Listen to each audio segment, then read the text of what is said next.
9 rekomendasi tempat ziarah Katolik di daerah istimewa Yogyakarta by Gria Persada Hotel, Kaliurang. Destinasi pertama kita adalah Gua Maria Tritis yang berlokasi di Gunung Kidul, Yogyakarta. Didirikan pada 30 September 1977, gua ini punya satu ikon yang menjadi daya tariknya. Ikonnya yang ini yang saya terima dari luar, itu patungnya, itu yang lain dengan Gua Maria yang lain. Kalau sini kan batunya dari batu Merapi, jadi tidak putih tapi hitam. Selanjutnya, kita pindah ke daerah Bantul, tempat Gereja Katolik Hati Kudus Tuhan Yesus Ganjuran berada. Tahu nggak sih, ternyata Gereja Ganjuran ini didirikan oleh keluarga asal Belanda bernama Smutser pada 16 April 1924 silam. Salah satu keunikannya terletak pada Candi Ganjuran yang biasa digunakan sebagai tempat berdoa.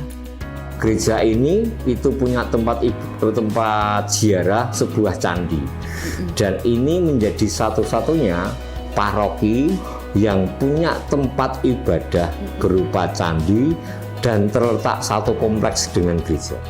Lokasi ketiga adalah Gua Maria Sendang Sriningsih yang terletak di Prambanan, Yogyakarta. Gua Maria Sendang Sriningsih ini pertama kali ditemukan pada 1936. Sebenarnya apa ya arti nama Sendang Sriningsih? Yuk kita cari tahu. Mata air Sendang Sriningsih, Sendang itu kan sumber ya. Oh iya. Sendang itu sumber air ya.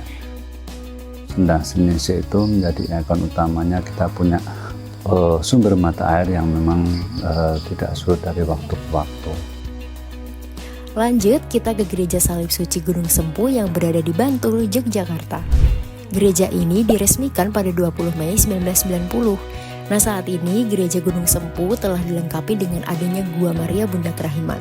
Namun sebelum gua ini ada, sudah lebih dulu berdiri Gua Semanggi yang berperan sebagai Bethlehem, sedangkan Gua Maria Bunda Kerahiman sebagai Golgota. Di keunikan dari gereja ini atau peziarahan ini adalah kami memiliki sumur itu tidak lepas dari pendirian gereja. Karena waktu dulu ketika awal-awal mendirikan gereja, kalau ambil air kan dari bawah jauh gitu loh ya. Kejauhan ya Pak ya. Akhirnya itulah ide bangun sumur, banyak romo yang datang, ada uskup yang datang, diberi berkat ya. Nah, akhirnya sumur itu terberkati. Kali ini tempat peziarahan yang dikunjungi nggak jauh-jauh dari lokasi Gria Persada Hotel Kaliurang, yaitu Sumur Kitiran Mas.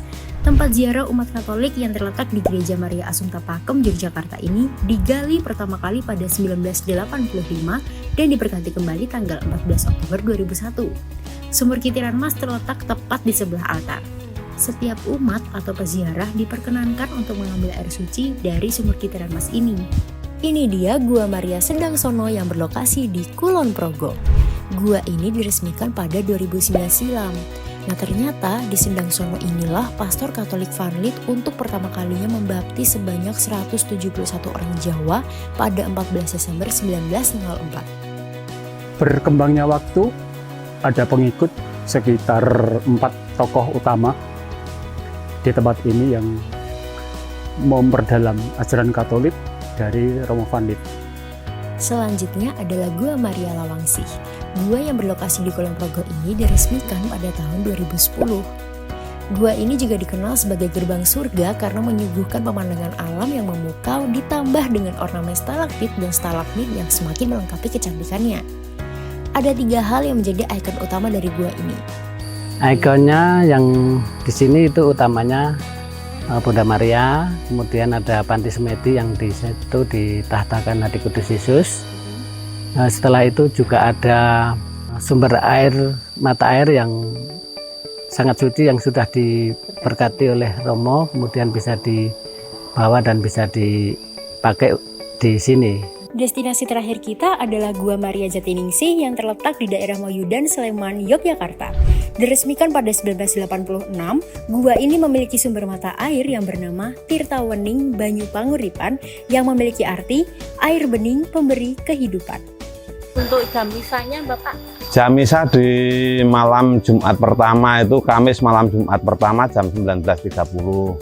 Tapi setiap minggu di bulan Mei dan Oktober juga ada misa bahasa Indonesia jam 10 pagi. Buat kamu yang ingin berkunjung ke lokasi-lokasi tersebut, bisa langsung ikut aja paket wisata rohani di Gria Persada Hotel Kaliurang.